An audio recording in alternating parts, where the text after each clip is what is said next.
Hey everyone, I hope you all are well. So, welcome to Sanity Daily, another episode of Solo Parent Diaries, wherein we talk about single parenting challenges, stereotypes, and stigmas. So, today we have Dorota, a single mom based in Poland, joining us. Hi, Dorota. Thank you so much for joining us. So Dorota is a ex-cabin crew and she is now an educator. So from airport runs to classroom runs, she has built an empire for herself and she is working on herself alongside raising a child by all herself.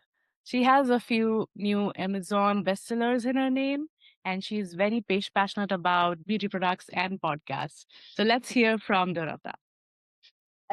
Hi, and first of all, thank you so much for inviting me on your beautiful podcast, so we can, support the single mom community, and I think that's something what we all really need. And quickly about myself, just like you said, so I used to be a flight attendant, cabin crew. I thought that's my path, that's my life.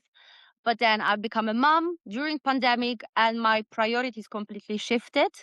When the kiddo was born, I knew it. I want to be with him. I just didn't know how I'm gonna do it. In the meantime, when the child was 1 year old, the father of the kid left us. It was just too much for him. And I was living in a foreign country during pandemic and I was really lost. I didn't know what to do, how I'm gonna manage, but I knew it somehow I'm gonna manage. And that's why I appreciate your podcast so much because when I was a brand new single mom, I couldn't find much support online. I thought at the time that I'm the only one single mom. So this is phenomenal what you do on your mission, that you show other single moms that we are not alone, that there are so many of us actually, Yeah, yeah, so, yeah. so many. So yeah, so I decided I want to be homeschooling him until he's at least 3 years old. I moved back to Poland. I had to sacrifice quite a lot, moving back to my parents. And I just started homeschooling him. I'm also raising him in three languages. So it was very crucial for me to manage to do that because I am Polish, but kiddo's dad is English Italian. So I didn't want him, and I speak the languages. I didn't want the child to forget the languages. So I forced myself to teach him three languages. And this is where my passion for teaching has started. So when I was homeschooling him, I started joining, doing my own business, this and that. And then when kiddo was 4, I sent him to preschool and I started to teach English. And after teaching English, I'm on a journey to create my own financial independence because, as you know yourself, when you are a single parent 24/7, you need sometimes to not go to work because the child is sick whatsoever. And while I have a regular job, sometimes the struggle. So I don't want that my child is sick and I need to worry about the childcare. I want to be there for him. So that's why I'm on a journey to be, financially independent. That's why I start creating the podcast, building a community for single moms to support each other, doing the books, the activity books, like you mentioned. So I just can be there for my child and for other single moms. So that's in a nutshell. That's amazing. That's not just in a nutshell, like a small thing. You have, oh my God, I'm just fascinated that you're teaching three languages to your child and have homeschool him. So is it a boy or a girl? It's a boy. He is 6 this year. Six He this will be year. Oh 6. wow. So does he speak all the languages now? Has Yeah, he started yeah. picking up? Wow, that's amazing. That's really great. And like you talked about financial independence, I totally agree with you in that part. We have full-time jobs and everything, but when we are looking after a child, we want that flexibility to be able to be available for our child like as and when they need us. So that's really, really important aspect of that. I wanted to ask you, like, you have stayed in different countries and have a taste of different cultures. So, what are like the most frequent stereotypes associated with single parenting or single moms? Have you faced anything like that and you would want to share with us? So I think I was lucky in that way because when I was homeschooling him, I was as well on a big mindset journey. So, like I said before, I started the network marketing business, and it's a huge part. What you have to do is work on your mindset. And then I have toxic people in my family. My ex partner was not a little bit toxic, so to speak. So I really work a lot on my mindset. So I was kind of 4 years out of the society, right? Because I was at home with the kiddo, obviously single parent. So you don't do much apart being a mom. We've been traveling quite a lot because, like, I had friends all around Europe because I was flight attendant. So we've been traveling quite a lot. And I think when I went back to society, my mind was already so strong that I didn't allow all this negativity to touch me because I did the work on my mind. So there is Mel Robbins. She is having a phenomenal podcast, and she has a book called Let Them.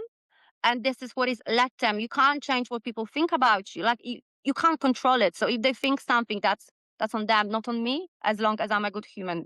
So there is loads of stigma that a single mom is this and that probably she was terrible, the partner left, and all the guilt is on the mom. Never the guilt on the father that perhaps maybe he was a little bit like a Peter Pan, not ready and just abandoned. Like in my situation, we were, the child has a contact with his dad, but it's very little. They see each other maybe once, twice a year. Now he moved to completely another continent. So I don't know if they will and when they're gonna see each other. So it's not the mom's fault. It's both. And I think like so I like about taboo, I didn't allow those negativity to touch me, you know, because I've managed to build this barrier around me. So I was lucky in that sense. That's awesome. That's really great because you have to be so tough headed, strong headed to not let any of those, like you said, let them, those Yeah. emotions, their opinions let inside, make house inside your head or your heart. Because people say different things. Like you said, whose fault it was, that's the first question they want to know. Before us, they want to get convinced. Like if this was a reason enough to get separated, if you're to raise your child alone, if this was reason enough to take a divorce, things like that. And when I moved to the UK, it helped me to separate myself from society and known people and answering them. So, like you said, I can totally resonate with that. When you separate yourself from the society and people, you become so strong because you're constantly working on yourself. So, well done. And that has given you a power for you Yeah. to raise your child all by yourself, your kind of parenting. Yeah. And that's a blessing, Yeah. because like, okay, the in ideal world, there is a mom, there is a dad, the mom and dad loves each other, they do proper co-parenting, like, they have a Yeah. discussion, they have a compromise, Mm.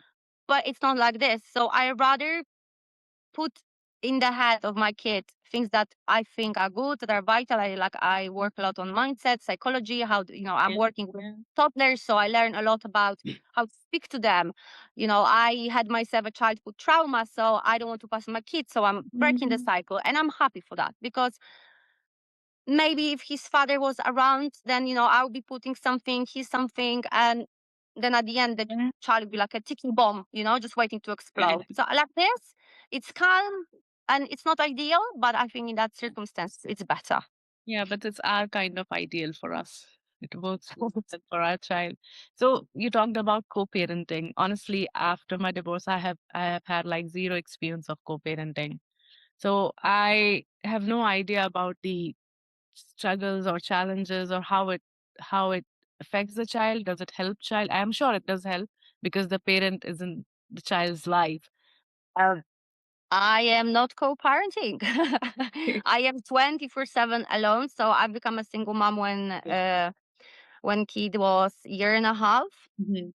And he's about to be 6 after the summer. And last year, his father saw him 3 times, and it's not like for a long period of time. Sometimes Yeah. it's 2 hours. Sometimes I remember when he was here in Poland, I had to go to another city, so he stayed one night with him, and that's it. And then there are just phone calls. Yeah. Every weekend, the father is calling, having a little Mhm. chat, sometimes shorter, sometimes longer. But I have not experienced the proper co-parenting, No. and I don't really I think in ideal world, the parents, okay, they don't love each other, they split, Hmm. and they have a compromise. So Yeah. they don't love each other, but they are friends. Yes. So they communicate. What Mm. do we do with the school? What do we Yeah. do with Yeah. technology? Do we give the technology? Yeah. Don't we do not give? Do we buy this or that?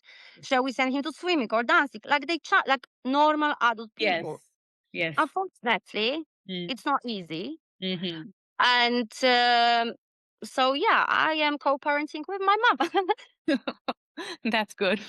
Yeah. Yeah, I mean, like you said, some people when they separate, but still they are present in the child's life. They very much communicate where the welfare or any decision regarding their child is concerned. And sometimes I think it's good for child But yeah, I have heard different versions, like how it is between the husband and the ex-husband and the ex-wife kind of thing. Because when your child is with the other partner and when they come back, so there are a lot of things that they have to rework, reframe, and then understand and try to keep yourself understand it's fine, then calm yourself. So yeah, parenting itself is difficult, and then single parenting comes with so much of like misconceptions, stereotypes, and people sometimes think like, oh, you're just a single parent. It's so easy for you. It's just you and your child. It's so easy for you. So, what do you think about that? And if someone who is new into this whole world, like you said, a few years ago, when I also got separated during COVID time. So I used to think, same like you, that this is only happening with me. Oh my God, how I never thought I'll openly talk about it on my forums. So, what would you say to that person, that woman, or a man who is single parent? Then I would say you will go through it. Just be strong, work a lot on your mind, because whatever you do, your child sees that. Yeah, They don't do what you say, they do what you are doing, right? So it's the same if the parent is always on the phone and they say to child, read the book. The child will never read the book because the parent is always on the phone. So they like a mirror. So if someone is brand new on a journey, I would say, don't give up. Just you're gonna go through it. You will, you know, realize what has happened. You have to take care of yourself, of your inner child, of your trauma. You need to allow yourself to cry and just be honest, be hurt, allow these emotions to go, and then you'll be just fine. Just know that you are amazing. You will go through it with flying colors. You just need to allow yourself to a little bit cry, to um like be a little bit upset that maybe the life is not how you wanted, how you imagined. Just allow those emotions to come out. mhm, Read a lot of books, listen a lot of podcasts about mindset, and just don't give up and know that you will go through it and it will be a phenomenal chapter, because if you're not meant to be with your partner, you have to understand that if there are two people in the same house, not loving, not respecting each other, they are hurting that little kid. yeah, And that little kid will never find true love because this is what happened in my life. I didn't have proper vision what a love is. I had a toxic father, and then I followed the pattern. yeah, yeah, You need to break that cycle. And then if you're not loving with your partner, if you're not friends, you're not communicating well, you must understand that that will same happen to your child. So it's better to separate, be at peace, and hopefully your kid will not have to go through it. yeah. So yeah, if you're a single parent, don't give up. You're gonna get through it. Allow yourself to cry, and you will be just enjoying the chapter. Yes, yeah. Yeah, allow yourself to cry. Yeah, it's okay to not feel okay. It's okay to not feel like you have got it everything sorted. Exactly. Okay. And yeah. And when you said about, when people think that single parent is the same, I have sometimes just, moms, not single moms, and they ask me, shall we go for a coffee? And I'm like, yeah, sure, but Mhm. I'm always with the kid. And Yeah. they're like, Same. and they sometimes look at me, what do you mean? I'm like, well, yeah, when I finish work, I'm with a kid. Yeah, And yeah, then, same. so that's it. So we can go for a coffee, but we need to go to the playground. So Yeah.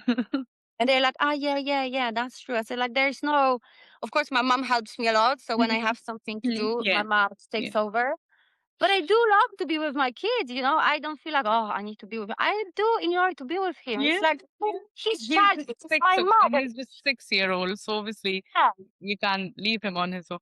And my daughter is 12 now. And when I have my friends over, they want to go for coffee and things like that. And then I'm like, I'll take my daughter with me because the weekend and evening time is all I have with her, and I don't feel like leaving her at home.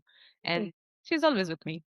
Yeah, exactly. But then I think it's gonna create like a magical bond. Yes, yes, Well, that's true. Yeah, and yeah. that's worth it. Yeah. And I love it. Love spending time with her. So it's weekend and I have promised her to watch Naruto anime with her. That's her favorite thing nowadays. So yeah, that's how we bargain our time. Yeah, this reminds me. I wanted to talk about the books you have created. Do you want to share about that? Yeah, sure. So I have created activity books for toddlers. It's three of them.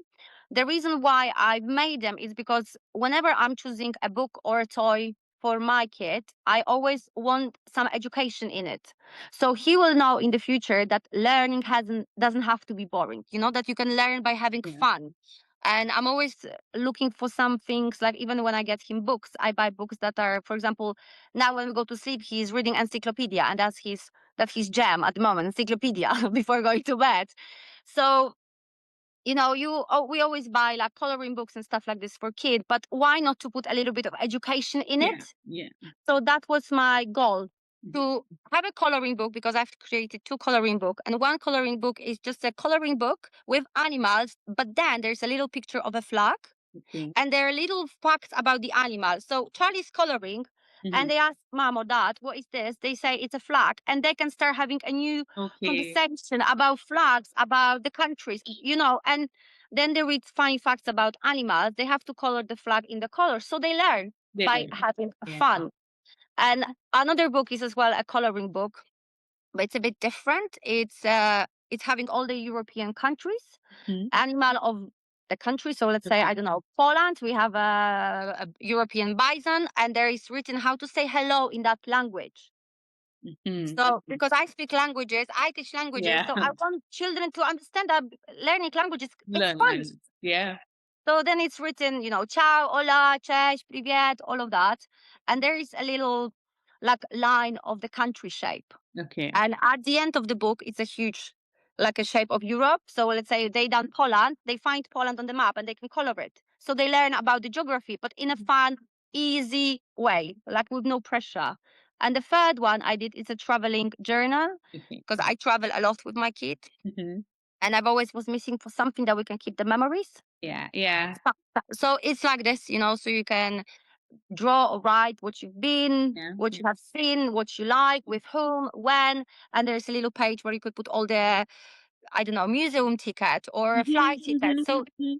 and it's nice, I think one day when he's gonna grow up and I'm gonna open those little books, they'll be like, oh, we've been here and we've been there, we've done this. And it's like, it's nice for them, but also for Yeah. parents to For keep it. parents. Yeah. Yeah. Yeah. Beautiful way of creating memories together. And I love all the three concepts. And I think the traveling is my favorite. Traveling journal. I loved it. So wow, I love your energy. I love what you do. So many things and with the smile and this energy. So amazing, amazing. Thank you. Thank you so much, Dorota, for giving time and sharing everything you do with your little one, which is amazing and impressive. And like you said, just you get through it. So yeah, we'll get through it. And Exactly. yeah. And also, whoever is listening to this, you know that you are not alone. There are women like us. There are single dads, single moms who are doing it all, who have their bad days, good days, but we'll get through it. So yeah. Exactly. And like you said, remember, you're never alone. There is so many of us. Just Yes. go on Instagram and find other single parents. Yeah. That's how we connected. Exactly. Exactly. So there's the beauty of this community, and you get connected with like minded people. Yeah. So thank you so much for joining us today. Thank you, anyone who's listening to. And if you have any questions, just feel free to email me, and I'll see you in the next episode. Thank you. Thank you so much.